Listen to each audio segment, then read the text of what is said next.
ዛሬ ደግሞ እንግዲህ እነዚህ ከማረጥ በፊትና ከማረጥ በኋላ የሚከሰቱ ሲምፕተሞች አሉ። በተለይ ለሴቶች እንደዚህ ሃት ፍላሽ ምንለው ማለት ነው። ድንገት የሴቶችን ሙቀት እንደዚህ ውርር የሚያደርግ ሙቀት የሚመጣው እና ደግሞ የሙዳቸው ደግሞ የጸባያችን የባህሪያችን የመለዋወጥ በትንሽ ነገር የመበሳጨት የማዘን ዲፕሬስ የመሆን ነገር እና በተለይ ደግሞ እንቅልፍን የማጣት እነዚህ ሶስት ወሳኝ ናቸው። መጀመሪያው እንግዲህ ሃት ፍላሽ ነው።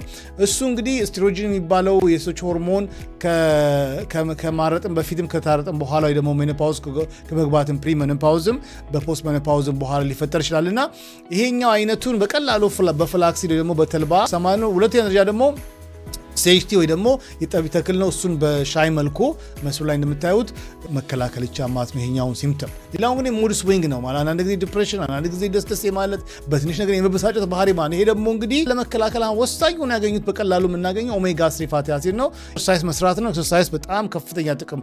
ሌላው ደግሞ ሙድን ለመከላከል አሽዋጋንዳ ነው። እሱ እንግዲህ ቢያንስ ከ4 ሳምንት ከ8 ሰዓት ባልሞላ ጊዜ ውስጥ ከ27 እስከ 30% የደማችንን ኮርቲዞል ወይ ደግሞ ስቴሮይድ ስለሚቀንስ ረጋ የማረጉ ካልም የማረጉ ነገር ከፍተኛ ጥቅም አለው። በሶስተኛ ደረጃ ደግሞ እንግዲህ የስሊፕ ዲፊካልቲ ነው።